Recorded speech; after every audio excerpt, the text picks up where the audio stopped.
Pertama, saya panjatkan syukur kepada Tuhan Yang Maha Esa atas berdirinya saya di sini. Yang terhormat Bu Rizky Purnaini dan Bu Gufira Kristiadora Asbanu sebagai dosen pembimbing.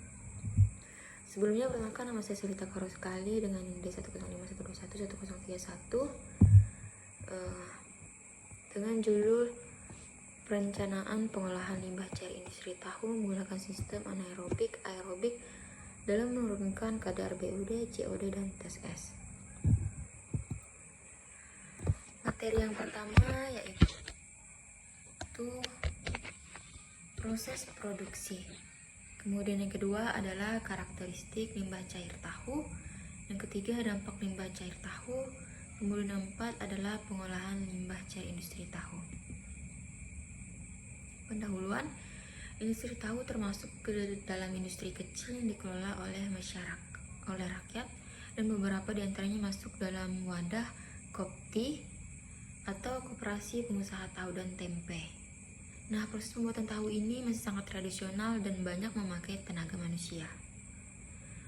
Proses produksinya ini selain menghasilkan tahu sebagai produk utama, kegiatan ini juga menghasilkan limbah.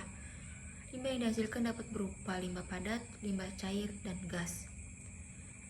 Nah, limbah padat ini berasal dari ampas tahu, dan limbah ini biasanya digunakan sebagai pakan ternak, kerupuk, kembang tahu, oncom, dan tempe gembus. Nah, di sini pada perencanaan ini saya membahas limbah cair karena limbah padat pada industri tahu ini biasanya digunakan sebagai pakan ternak, kerupuk, kembang tahu.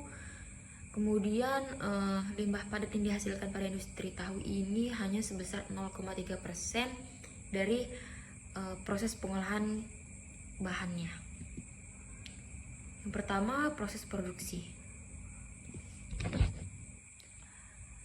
Dari diagram alir yang disajikan, proses pengolahan tahu ini banyak memerlukan air untuk mempermudahkan perhitungan neraca massa.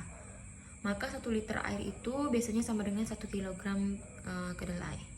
Pada umumnya proses ini itu pembuatan tahu yaitu persiapan, pencucian, perendaman, penggilingan, perebusan, penyaringan, pengumpulan, dan percetakan tahu.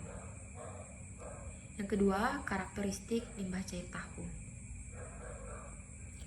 Limbah cair industri tahu ini biasanya mengandung bahan-bahan organik yang tinggi, terutama protein dan asam-asam amino. Adanya senyawa-senyawa organik tersebut menyebabkan limbah cair industri ini banyak mengandung BOD, COD, dan TSS yang tinggi. Pada tabel karakteristik limbah cair industri tahu ini, dari hasil pengujian BOD, COD, TSS, dan pH-nya ini, jika dibandingkan dengan baku mutu limbah cair industri tahu menurut Peraturan Menteri Kesehatan Lingkungan Hidup tahun 2014, dari pengujian BOD ini sebesar 2.481, yang dimana telah melebihi kadar yang baku mutu yang telah ditetapkan, yaitu sebesar 150. Untuk COD itu sebesar 6.840 dari hasil pengujian, dan jika disandingkan dengan baku mutu itu sebesar 300. Untuk TSS hasil pengujian itu 1041,3 mg per liter, sementara baku mutunya adalah sebesar 200. Nah, pada proses pengolahan perencanaan pengolahan ini hanya menurunkan diteliti kadar BOD dan COD dan TSS-nya. Nah, pada kadar pH-nya ini hampir mendekati baku mutu di mana 6-9. Yang ketiga, dampak limbah cair tahu.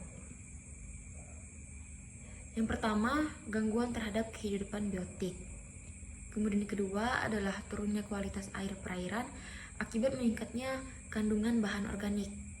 Yang ketiga, gangguan terhadap kesehatan karena menghasilkan zat beracun atau menciptakan media untuk tumbuhnya kuman penyakit. Nah, gangguan terhadap kesehatan ini dapat berpengaruh pada masyarakat, di mana biasanya limbah cair tahu ini dibuang langsung ke badan perairan seperti sungai.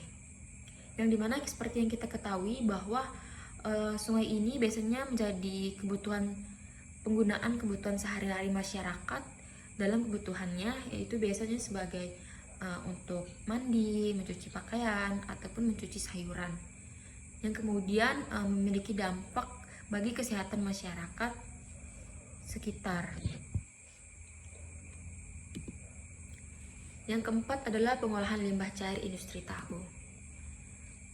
Pengolahan limbah cair industri tahu ini menggunakan sistem anaerobik, aerobik, yang dimana sistem pengolahan ini secara biologi.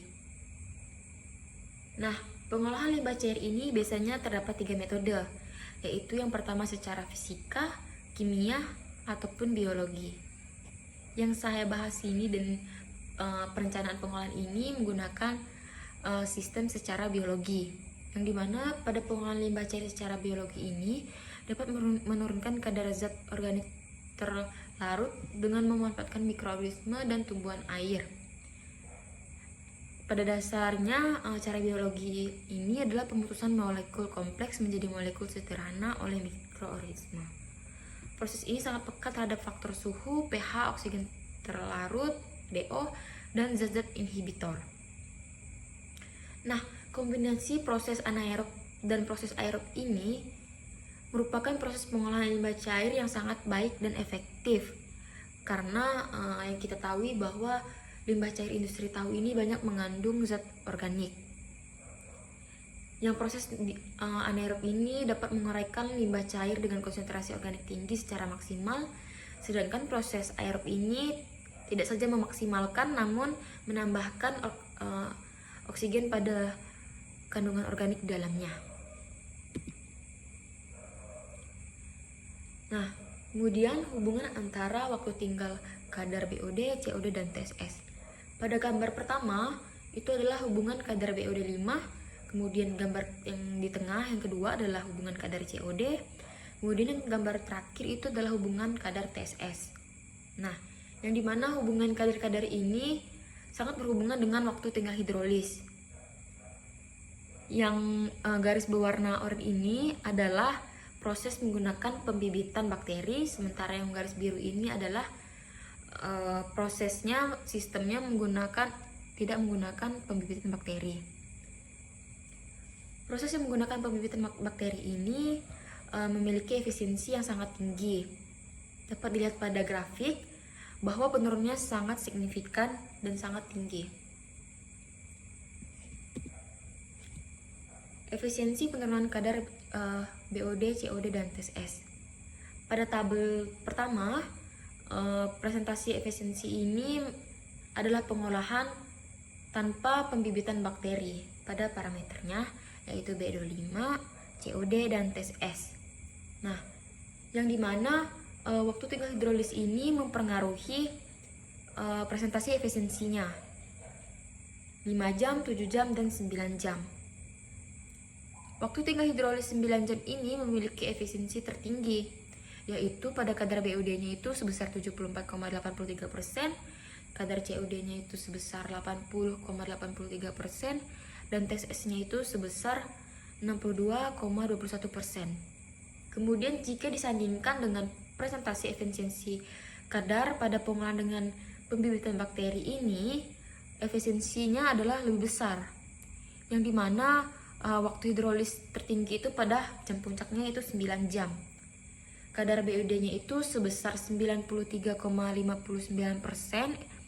kemudian COD-nya itu sebesar 91,49%, dan kadar TSS-nya itu sebesar 93,42%. Kesimpulan, hasil dari pengujian pengolahan limbah cair industri tahu ini dengan metode biofilter anaerobik dan aerobik memiliki pengolahan total pembibitan bakteri pada waktu tinggal 9 jam memberikan hasil efisiensi penyisian kadar terbaik dengan hasil BOD 5 itu sebesar 93,59%, COD sebesar 91,49%, dan TSS itu sebesar 93,42%. Terima kasih. Sekian presentasi dari saya. Kurang lebihnya mohon maaf jika ada salah kata.